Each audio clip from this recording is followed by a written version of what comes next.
बिटिया, इतनी नाराज क्यों होती हो? तुम तो जानती हो मैं कितनी मुश्किल से तुम्हारी छोटी मोटी जरूरतों को पूरा करने के लिए 2 पैसे कमा पाती हूँ। फिर भी तुम सबको जानते हुए भी इतनी जिद क्यों कर रही हो? माँ, मुझे नहीं पता। मेरी सभी सहेलियाँ आगे पढ़ाई करने शहर जा रही है, मुझे भी शहर जाना है। मैं यहाँ रहकर पढ़ाई नहीं करना चाहती। उन सबके पास पैसा है, वो अमीर है, हम जैसे गरीब नहीं।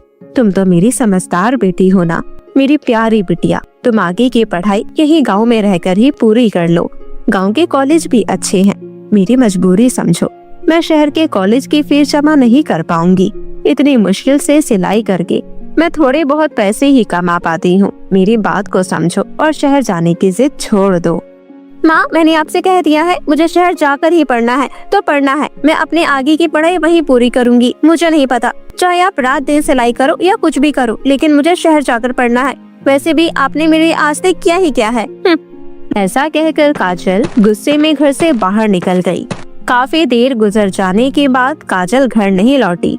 जमुना आंगन में बैठी काजल के घर लौटने का इंतजार करने लगी। तभी वहाँ जमुना की छोटी बेटी राधा आई और बोली, माँ, क्या हुआ? आप इस तरह उदास क्यों बैठी हो?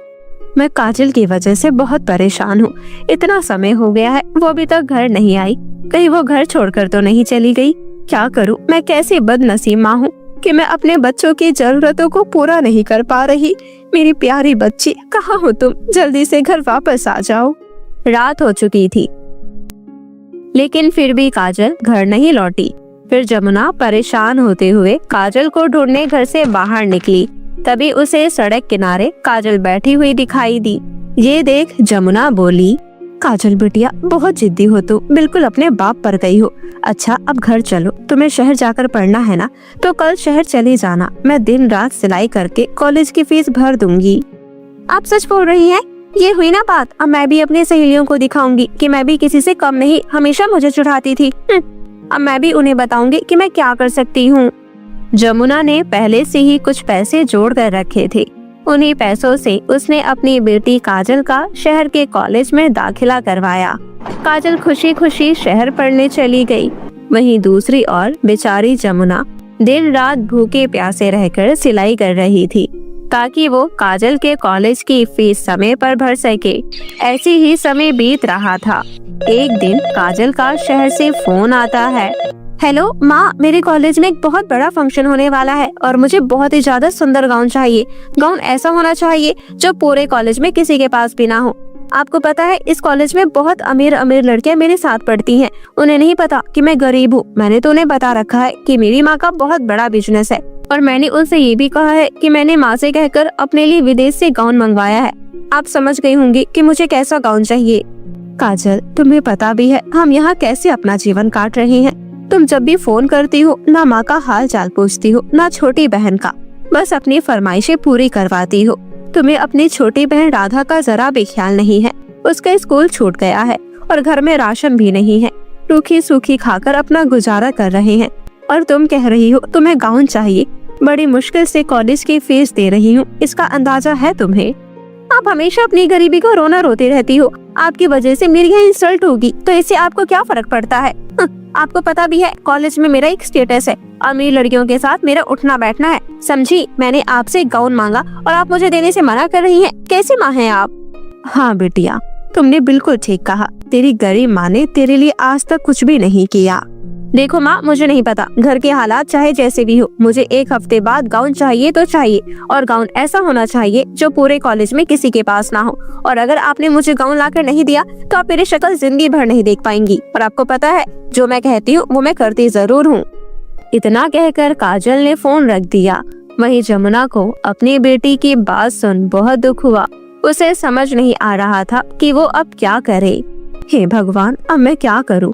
काजल की फरमाइश कैसे पूरी करूं? गाउन का कपड़ा तो बहुत महंगा आता है। मेरे पास इतने पैसे भी नहीं हैं कि मैं कपड़ा खरीदकर उसके लिए एक गाउन सिल सकूं। ये कहते हुए जमुना सोच में पड़ गई।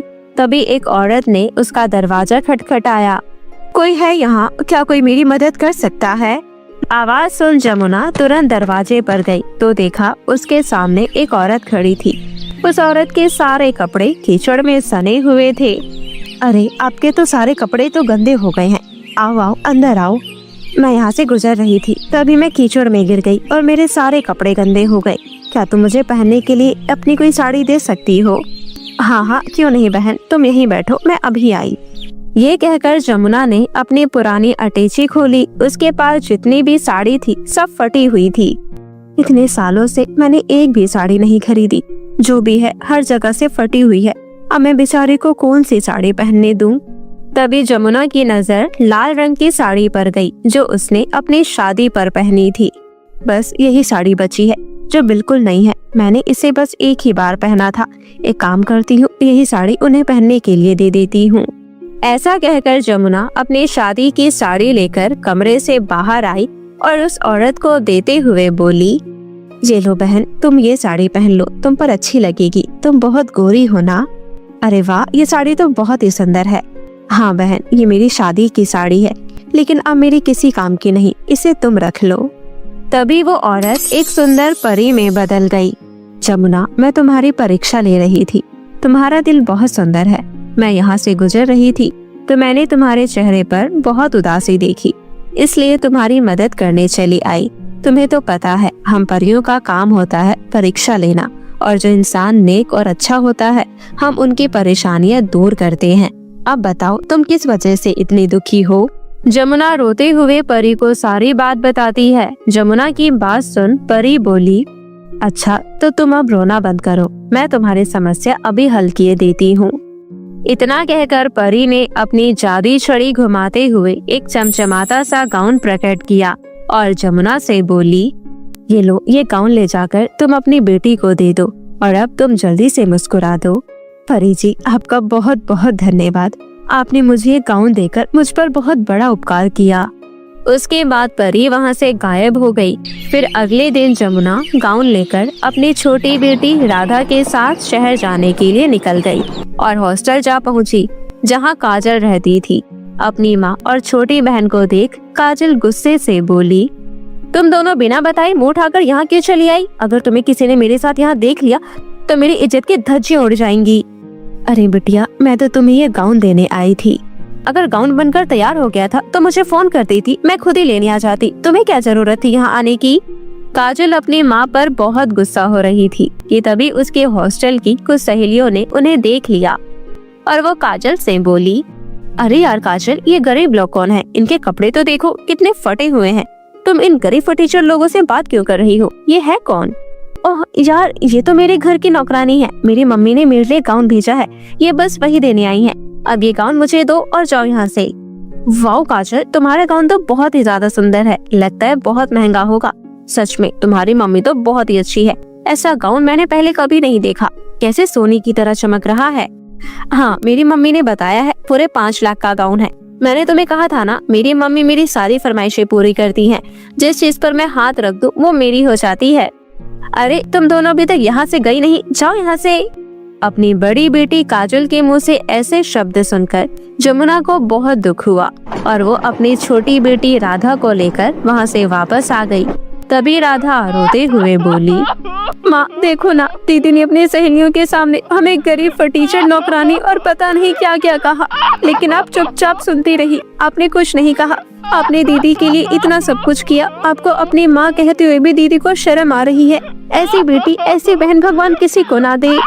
राधा मेरी प्यारी बच्ची, तुम्हारी बड़ी बहन नादान है, जिद्दी है, उसे अच्छी बुरी की पहचान नहीं, लेकिन जब उसे ठोकरें लगेंगी तो उसे अपने आप समझ आ जाएगा।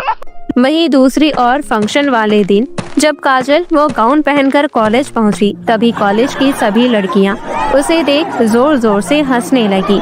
काजल को जरा भी एहसास नहीं हुआ कि वो सभी उस पर क्यों हंस रहे हैं। तभी काजल बोली, क्या हुआ गाइस, मैं अच्छी नहीं लग रही? 5 लाख का गाउन पहनकर भी अच्छी नहीं लग रही? तुम सब क्यों हंस रही हो? तभी काजल की सहेली बोली, लगता है तूने अपनी शक्ल आईने में नहीं देखी, तभी ऐसा बोल रही है। अरे यार, तो काली बंदरिया लग रही है, ऐसा मेकअप करने की क्या जरूरत थी? और तेरे सर के बाल कहाँ गए? ये सुनते ही काजल ने अपना चेहरा जैसे ही आईने में देखा वो चिल्ला उठी और रोने लगी। अरे ये मेरे साथ क्या हो गया? मैं इतनी काली कैसे हो गई? और मेरे सुंदर बाल कहाँ गए? किसने मेरे साथ ऐसा किया? मैं उसे छोड़ूंगी नहीं। तभी काजल ने जो गाउन पहना था उसमें से आवाज आई, मैं जादुई गाउन हूँ और ये सब तुम्हारे कर्मों का फल है। और आप सब लोग जिस लड़की को अमीर समझते हो, दरअसल वो एक गरीब माँ की घमंडी बेटी है, जिस माँ ने अपनी बेटी की हर फरमाइश पूरी करने के लिए दिन रात एक कर दिया, वही अपनी माँ को पहचानने से इनकार करती है और उसे गरीब फटीचर नौकरानी कहकर लोगों से मिलवाती है। लानत है ऐसी बेटी पर। फंक्शन में मौजूद लोग जादुई गाउन की सारी बात सुन काजल को भला बुरा कहने लगे। ओह माय गॉड, भला कोई अपनी माँ को नौकरानी कैसे कह सकता है? मुझे तो तुम्हें अपने दोस्त कहते हुए भी शर्म आ रही है। आज के बाद मुझसे बात करने की जरूरत नहीं। उन सभी की बातों से काजल को अपने किए पर बहुत पछतावा हुआ। जादुई गाउन, मुझे माफ कर दो, मुझसे बहुत बड़ी भूल हो गई। मैंने माँ का बहुत दिल दुखाया है, मुझे अपने किए पर बहुत पछतावा है। अगर तुम्हें अपने किए पर पछतावा है तो जाकर पहले अपनी माँ से माफी मांगो। जादुई गाउन, क्या तुम मुझे मेरी माँ के पास ले जा सकती हो? इतना कहते ही जादुई गाउन काजल को उसकी माँ और बहन के पास ले गई। जमुना अपनी बेटी काजल की ऐसी हालत देख इससे पहले कुछ कह पाती, तभी काजल रोते हुए बोली, माँ मुझे माफ कर दो, मुझसे बहुत बड़ी भूल हो गई। मैंने आपको कितनी तकलीफ दी, आपने मेरे लिए भूखे प्यासे रहकर दिन रात मेहनत की। मेरी जैसी बेटी भगवान किसी को ना दे। आपने मेरे लिए कितनी परेशानी उठाई और मैंने आपके बारे में एक बार भी नहीं सोचा। काजल बिटिया, रोना बंद कर। मैं आज बहुत खुश हूँ। आज मेरी बेटी मुझे वापस मिल गई, लेकिन तुम्हारी ये हालत कैसी हुई? तभी जादुई गाउन में से आवाज आई, जमुना, मैं एक जादुई गाउन हूँ। ये सब मैंने किया है ताकि तुम्हारी बेटी को उसकी गलती का एहसास दिला सकूं। जादुई गाउन, तुम्हारा बहुत बहुत शुक्रिया, पर मेरी विनती है, कृपया कर मेरी बेटी को तुम पहले जैसा कर दो। जमुना की विनती करने पर जादुई गाउन ने काजल को उसका पहले वाला रंग रूप वापस लौटा दिया। उस दिन से जमुना की जिंदगी जादुई गाउन की मदद से पूरी तरह बदल गई। अब उनके पास किसी चीज की कोई कमी नहीं थी, क्योंकि जादुई गाउन जो उनके पास था। अब जमुना जादुई गाउन के जादू से अपनी दोनों बेटियों के संग हंसी खुशी जीवन बिताने लगी।